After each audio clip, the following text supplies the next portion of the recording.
바벨론의 위대한 왕 느부갓네살은 어느 날 밤 그가 깊은 잠 속에서 하나의 꿈을 꾸었습니다.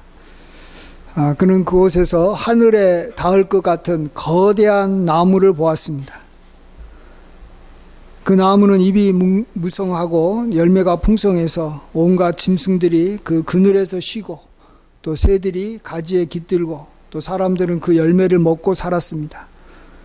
그 나무는 정말 모든 생명체라면 다 품을 것 같은 그러한 거대한 나무였습니다. 그러나 갑자기 하늘에서 한 거룩한 자가 내려와서 큰 소리로 외쳤습니다. 그 나무를 베어버리라. 가지를 꺾고 잎을 떨어뜨리라. 그래서 짐승과 새들이 모두 흩어지게 하라. 그렇지만 뿌리와 그 나무의 그루터기는 땅에 남겨두고 새와 놋줄로 동여매어 들의 풀 가운데 두라. 또 사람의 마음을 빼앗고 짐승의 마음을 주어서 7대를 지나게 하라. 왕은 깨어나서 마음이 불안했습니다. 그래서 바벨론의 많은 지혜자들을 불렀지만 누구도 해석을 못해서 결국은 다니엘을 또 다시 불러서 그 꿈 이야기를 했습니다. 다니엘은 꿈을 듣고 잠시 놀래며 근심했습니다. 그러나 왕에게 담대하게 이야기합니다. 왕이시여, 이 큰 나무는 바로 왕 당신을 말합니다. 하나님께서 왕을 높여서 권세와 영광을 주셨습니다. 그런데 왕은 교만해서 그것을 인정하지 않으면 왕이 사람의 마음을 잃어버리고 들의 짐승처럼 살게 될 것입니다. 그렇지만 때가 지나면 왕은 다시 회복될 것이고 그때 비로소 왕은 하나님이 온 세상을 다스리는 분이시라는 것을 알게 될 것입니다. 그리고 다니엘은 왕에게 간곡히 또 부탁하기를 왕이시여, 죄를 버리고 의를 행하며 가난한 자를 긍휼히 여기십시오. 그래야지 왕의 번성함이 오래 지속될 것입니다. 하지만 시간이 지나면서 느부갓네살은 여전히 교만한 마음을 버리지 못했습니다. 그는 궁전의 높은 곳에서 바벨론 성을 바라보며 말했습니다. 이 큰 바벨론은 내가 능력과 권세로 세운 나라가 아니냐, 나의 영광을 드러내는 성이 아니냐. 그 순간 하늘에서 음성이 들렸습니다. 느부갓네살 왕아, 내게 말하노니 왕의 나라가 내게서 떠났도다.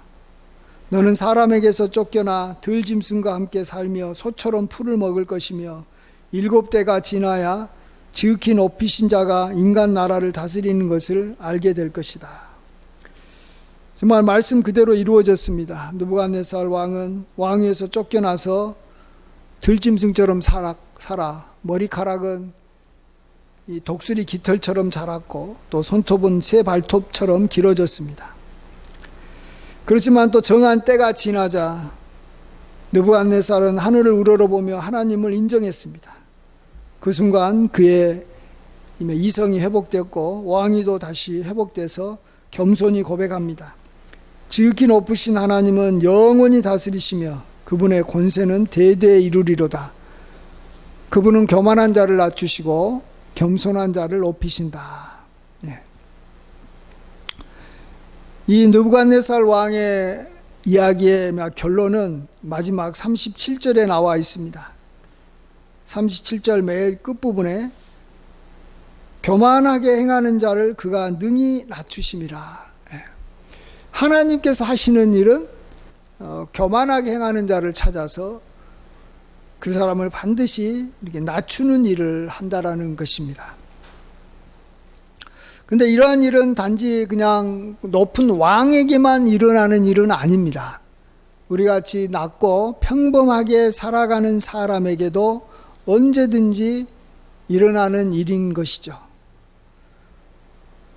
마치 느부갓네살 왕은 하늘에 닿을 듯한 그러한 거대한 나무로 비유했듯이 사람은 다 하늘을 향해서 이렇게 올라가려고 합니다.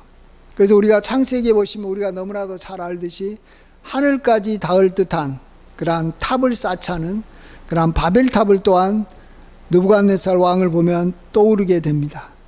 그 옛날 사람들이 다 같은 말을 쓰고 있었을 때 사람들은 서로 뜻이 잘 통했기 때문에 많은 일을 할 수 있었습니다. 큰 도시를 세울 수 있었고, 그러다가 그들은 이 신할 평지에 모여서 말하기를, 우리가 벽돌을 단단하게 많이 만들려 우리가 하늘에 닿을 정도의 높은 탑을 세워서 우리가 이 흩어짐을 면하자, 우리의 이름을 널리 알리자라고 했습니다.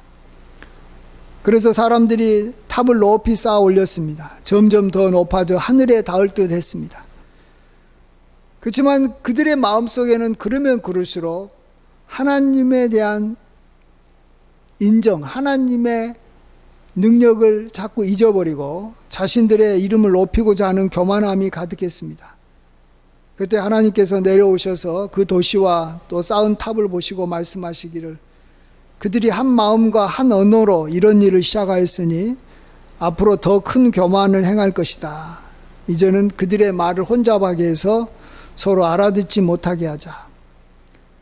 그 순간 사람들의 언어가 서로 뒤섞여서 알아먹지 못했습니다. 어떤 사람이 벽돌을 가져오라라고 말했지만 그게 무슨 뜻인지 몰랐습니다. 이제 더 이상 탑을 쌓을 수가 없게 됐고 사람들은 도시를 떠나 온 땅으로 흩어졌습니다. 바로 혼란이 다시 찾아온 것입니다. 오늘 우리가 좀 생각해보고 싶은 것은 우리 자신을 낮추는 것에 대한 가치를 우리가 너무 모르고 있지 않나 한번 생각해 보려고 합니다. 우리 자신을 낮추는 것이 정말로 보호하고 우리 자신을 지키는 것임에도 불구하고 우리는 그 반대의 행위를 자꾸 하려고 합니다. 우리 자신을 높이는 일을 하려고 합니다. 왜 그럴까요? 우리가 만일 우리의 그동안에 살아온 인생에서 자기를 높이는 일을 내가 많이 하지 않았더라면 지금 나는 어떤 사람이 됐을까? 저와 여러분은 느부갓네살보다 더 높은 권세와 능력을 갖고 큰 일을 행했을지도 아마 모를 것 같습니다. 우리는 다 하나님께서 온 세상을 우리에게 주고 큰 일을 행하기를 원하시는 하나님이신데도 우리가 그렇지 못하게 살았다 하면 그 이유 중에 하나가 우리 자신을 스스로 높이다가 늘 우리를 이만 낮추시는 그러한 하나님을 우리가 만났기 때문인지도 모릅니다. 왜 우리를 자꾸 높이려고 할까? 그것은 우리를 결국 이 높이는 것에 대한 어떤 이 매력이 굉장히 크기 때문에 그렇다고 생각합니다. 성경에서도 우리 자신을 낮추면 결론은 뭡니까? 높아지는 겁니다. 예. 결론은 높아지는 거예요. 하나님께서 우리를 결론은 높이시려고 하는 거예요. 우리를 낮추는 이유는. 그렇기 때문에 우리 마음속에도 지금 당장 높아지면 뭐 그게 문제일까 이런 생각이 드는 겁니다. 그리고 지금 내가 나를 이렇게 높이기 위해서 하는 말이 거짓은 아니다라는 거죠. 내가 그동안에 어떤 일했던 또 이루었던 일 한두 가지만 살짝 이야기하게 되면 즉시 높아지잖아요. 바로 지금 당장 높아진데 굳이 뭐 내 자신을 낮추어서 나중에 한참 후에 높아지는 것을 뭐하러 경험하냐. 내가 뭐 거짓말하는 것도 아닌데 있는 그대로의 것을 이야기해서 지금 당장 높아지는 것이 좋지 않을까, 이런 유혹에 우리가 자꾸 넘어간다라는 것입니다. 그렇죠. 우리가 이게 느부갓네살 왕을 통해서도 하나님께서 늘 말씀하시는 것은 우리는 한 면만 자꾸 보는 거예요. 느부갓네살 왕이 큰 제국을 이루었던 것은 하나님께서 그를 택해가지고 능력을 줘가지고 하나님께서 그렇게 하신 것인데 그것은 자꾸 이야기하지 않고 자기가 한 것만 이야기한다라는 것입니다. 그래서 하나님께서 우리에게 너무나 많은 일을 행하셨고 우리를 항상 이렇게 높이시고 우리를 이렇게 존귀하게 만들어 주셨는데 우리가 그것을 인정하지 못할지언정 스스로가 우리 자신을 높여버리게 되면은 이제 하나님의 그러한 도우심과 능력을 우리가 알릴 수 있는 기회가 완전히 없어져 버린다는 겁니다. 그래서 하나님은 기다리는 거예요. 우리가 하나님께서 우리를 얼마나 높여주셨는지 우리가 알려주기를 원하는데 그 일은 하지 않고 우리가 우리 자신을 높여버리면 이제 하나님은 더 이상 우리에게 기대할 것이 없는 거죠. 쟤는 이제 더 이상 나를 인정하지 않고 높이지 않겠구나. 그래서 이제 하나님께서는 우리 자신을 낮추는 일을 하시는 겁니다. 네. 근데 이러한 우리가 이렇게 우리 자신을 이렇게 높이는 일을 우리가 나중에 하나님께서 행하실 것을 기대하고 지금은 우리 자신을 이렇게 낮추는 일을 해야 되는데 그런 일을 우리가 잘 하지 않아요. 근데 그런 것들은 단지 우리 마음을 높이고 낮추고 자신을 높이고 낮추고 이런 것뿐만 아니라 우리가 행하는 거의 모든 일은 다 그런 것 같더라고요. 하나 예를 들면 우리 세상 모든 사람들이 원하는 것 중에 하나가 뭐냐 그러면 놀고 편하게 지내는 겁니다. 이것을 싫어하는 사람은 한 사람도 없습니다. 근데 우리가 그렇게 편하게 놀고 먹고 지내는 것을 하나님은 지금 하지 말고 지금은 열심히 일하다가 나중에 그 일한 걸 가지고 열심히 놀아라라고 하나님은 말씀하시는 거, 우리가 그걸 자꾸 잊어버린다라는 겁니다. 어차피 내가 돈 벌어서라도 놀걸, 놀새 젊어서 노세, 지금 노는 게 뭐가 문제냐는 거죠. 근데 또 어떤 사람들은 돈 많이 벌어가지고 빨리 죽는 사람도 있더라. 제대로 놀지도 못하고. 그러니까 나는 지금 놀겠다라는 거죠. 굉장히 맞는 말 같아요. 예. 그래서 지금 놀아버리는 거예요. 그러면 문제는 그 놀아버린 것 때문에 앞으로 내가 노는 데 필요한 그러한 이 재물을 우리가 얻지를 못한다라는 것입니다. 다 써버리는 거죠. 노는데 다 써버리니까. 결국 우리 또 원하고 하나님께서 우리에게 주시고자 하는 노는 삶을 우리가 나중에는 못 살게 된다라는 것입니다. 예. 그런 것만 그렇습니까? 마약도 한번 생각해 보십시오. 마약을 하는 분들 보면 진짜 우리가 처음에는 이해가 안 되지만 그들의 삶을 조금만 이렇게 돌아보면 이해가 돼요. 굉장히 합리적인 것 같아요. 왜냐하면 우리 인생의 목표가 뭐냐 그러면 평안하고 기쁘게 살고 정말로 이렇게 이 천국의 삶을 누리는 거잖아요. 근데 그것이 마약 한 번만 먹으면 지금 당장 이루어지는데 왜 안 하냐는 거죠. 예. 그거 좋은 거 아니냐라는 거죠. 결국 우리가 뭘 하든지 간에 마지막에는 뭐예요? 정말 우리가 이 마음의 평강도 누리고 기쁨도 누리고 뭐 안식을 누리는 거, 그거 아닙니까?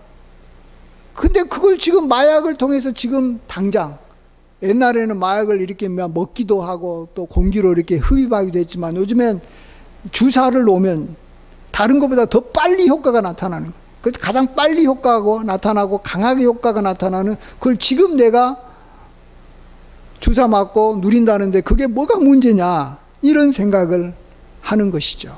예. 그래서 결국은 우리가 다 얻고자 하는 것을 이 순서를 어떻게 하느냐가 중요한 것 같아요. 예. 우리 기독교인들은 아예 이 금욕적인 삶을 살다거나 뭐 아예 모든 뭐 다 즐거움 필요 없다, 이런 삶은 절대로 우리가 살 수도 없고 그건 생각인 것 뿐이고, 결국 우리가 즐겁고 복되고 부유하고 이렇게 참 이렇게 놀면서 지내기를 원하는데 그것을 지금 할 것이냐 나중 할 것이냐, 여기에서 모든 것이 갈라진다라는 겁니다. 예. 그런 면에서 이 팔복은 우리로 하여금 아무런 부작용이 없이 복된 길, 생명의 길을 사는 법을 보여줍니다. 그 내용을 보지 말고 그 순서를 한번 보십시오. 순서 두 가지만 한번 살펴보면, 심령이 가난한 자는 복이 있나니 천국이 그들의 것이며, 앞부분에는 진짜 우리가 원하지 않는 것을 이야기합니다. 하기 싫은 걸 이야기합니다. 사람은요, 내가 가난하게 살았으면 가난하게 살았지, 내 마음만큼은 평온하고 부유하고 내 자신이 뭔가 대단한 사람이라는 것을 드러내고 싶은 것이 사람입니다. 근데 하나님은 그것을 하지 말으라는 거예요. 네 심령을 가난하게 만들라는 거예요. 그게 뭔 말이냐? 너는 무가치한 존재라는 것을 스스로 고백해라라는 거예요. 아니, 그걸 누가 하려고 하냐고요. 누가 그걸 하려고 하냐고. 근데 그렇게 해야지만이 너가 원하는 거 다 줄 테니까. 천국이라는 게 뭡니까? 우리가 원하는 것이 가득한 거, 없는 것이 없는 게 천국 아닙니까? 천국이 주어진다라는 것입니다. 이걸 잘한 사람이 누구였냐 그러면 사도 바울이었던 것 같습니다. 사도 바울은 이렇게 자기 자신을 고백합니다. 하나님이 사도인 우리를 죽이기로 작정된 자같이 끄트머리에 두셨음에 우리는 세계 곧 천사와 사람들에게 구경거리가 되었노라.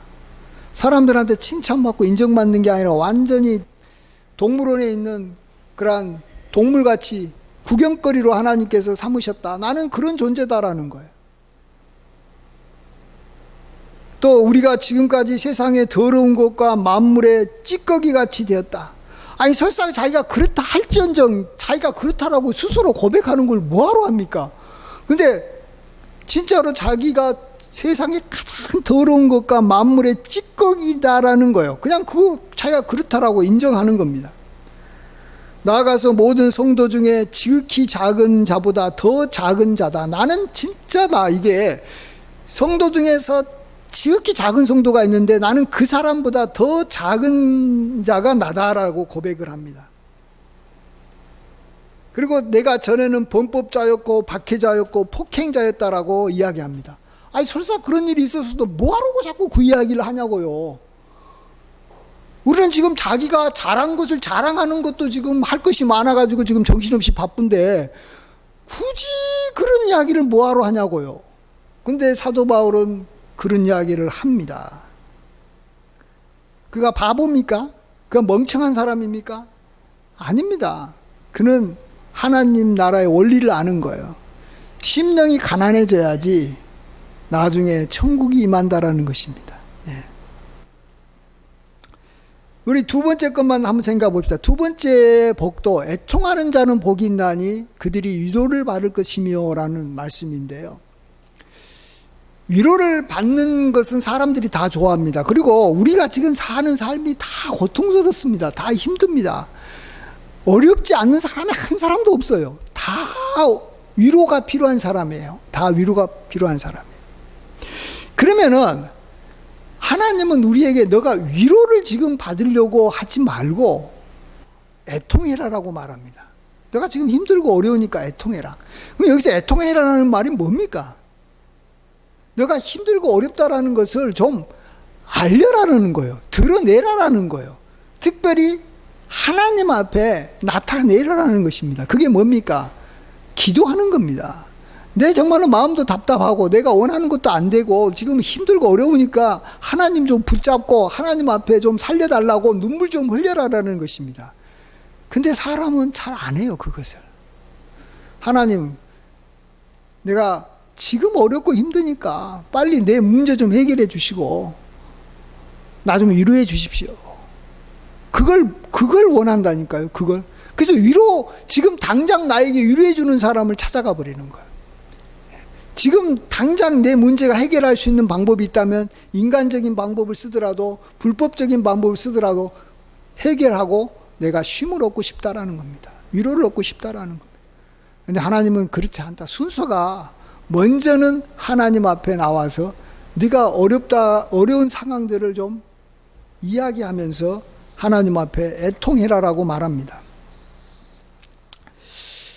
참 그렇습니다. 우리가 사는 모든 것에는 처음과 마침이 있어요. 제가 요즘에 하나님의 이름은 알파와 오메가, 처음과 마침이라는 것에서 정말로 이게 어마어마한 진리가 있구나 하는 것을 계속해서 깨달아가서 이런 이야기를 자주 듣는 여러분은 좀 짜증날지가 모르겠습니다만 어떤 짧은 것에도 처음과 나중이 있고 큰 것에서도 처음과 나중이 있어요. 그러니까 예를 들어서 한 경기에서 처음과 나중이 있고 그 대회 전체에서도 처음과 나중이 있고 그 어떤 이 어마어마한 더 큰 또 어떤 축구로 말하면 월드컵의 어떤 이 역사에도 처음과 나중이 있어요. 근데 이 처음과 나중을 어떤 것을 먼저 선택할 것이냐라는 것이 참 중요합니다. 처음의 것을 잘 선택하면 나중의 것은 자연적으로 잘 되게 되어 있습니다. 근데 처음의 것을 내가 원하는 걸 선택하게 되면 나중의 것은 나쁜 것이 생깁니다. 내가 원하지 않는 것이 생긴다는 겁니다. 예. 가장 대표적인 것으로 마태복음 7장에 좁은 문으로 들어가라.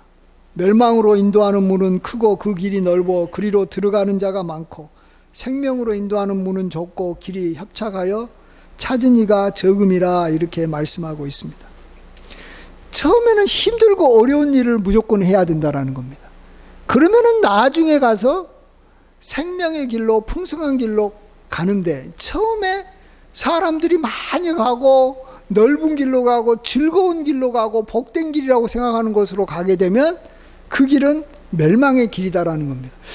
뭐가 그런 게 있냐는 게 아니에요. 그게 원칙이에요. 그냥 하나님이 정한 그냥 원칙이에요. 그래서 좁은 길로 가면 무조건 생명의 길로 가는 것이고 넓은 길로 가면 결국은 멸망의 길로 가는 것이지, 이게 이 원리가 세상이 바뀌고 뭐 어떤 일이 벌어져도 이 원리는 바뀌는 일이 없다라는 걸 우리가 알아야 됩니다. 예. 아주 단순한 겁니다. 모든 처음과 나중을 우리가 다 모든 것이 있는데 처음에 그 어떤 이 원인이 될 수 있는 이 처음을 우리가 무엇을 택하느냐에 따라서 우리의 인생의 그 처음에 택한 것의 마지막 결론은 그걸로 반드시 나타난다라는 것입니다.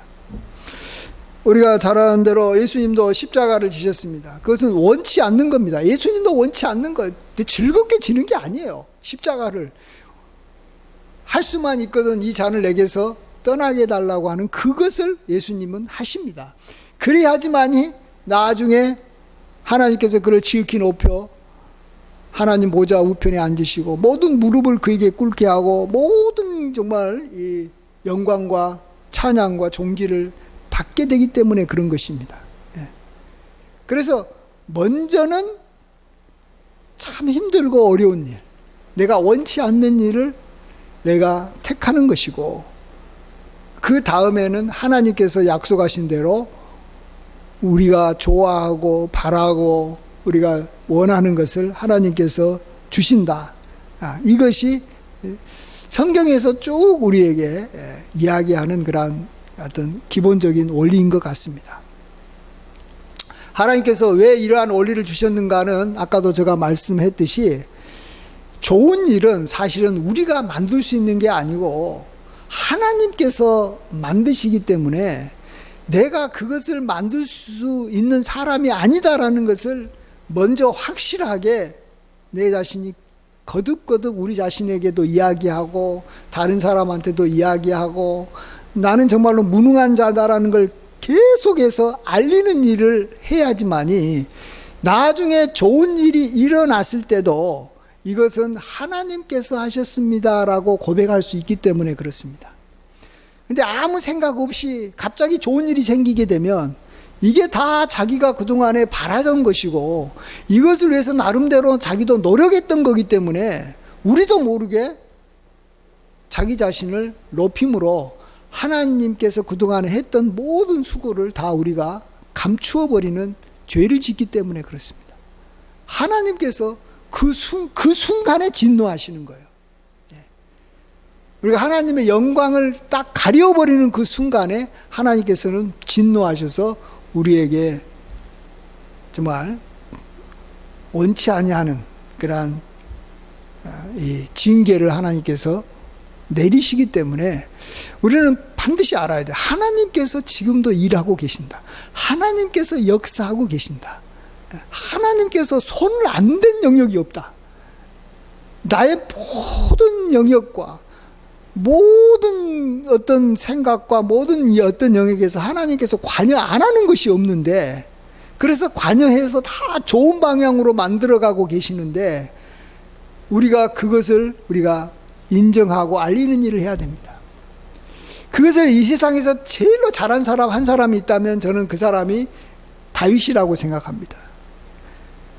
다윗은 진짜 계속해서 하나님을 찬양하고 하나님을 높이고 하나님께서 잘한 것을 계속해서 알리고 살았습니다.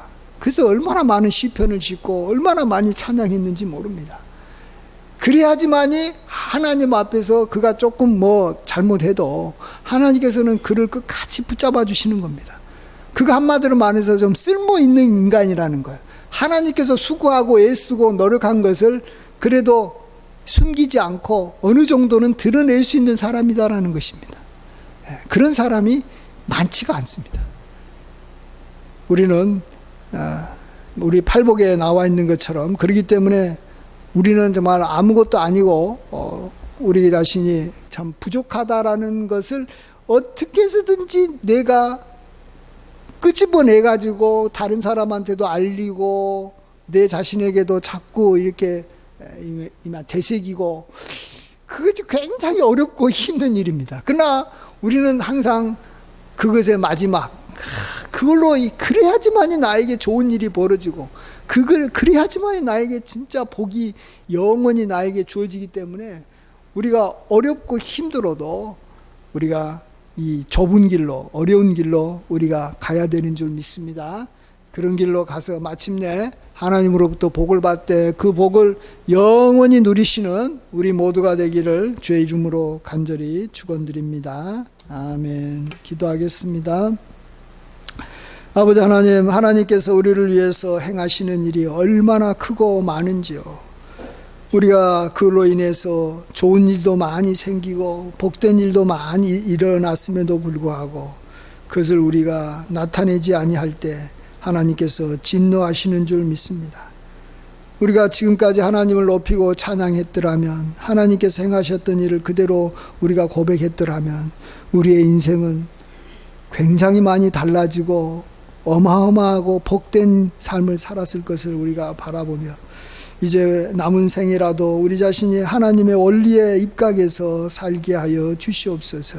변치 아니하는 하나님의 진리의 말씀을 우리가 잘 순종하며 따라서, 아버지 하나님, 처음에는 어렵고 힘든 길을 걸어가더라도 나중에 좋은 길로 하나님께서 인도해 주실 것을 경험케 하여 주시옵소서. 도와주실 줄 믿사옵고 감사할 때 존귀하신 예수님의 귀하신 이름으로 기도하옵나이다. 아멘.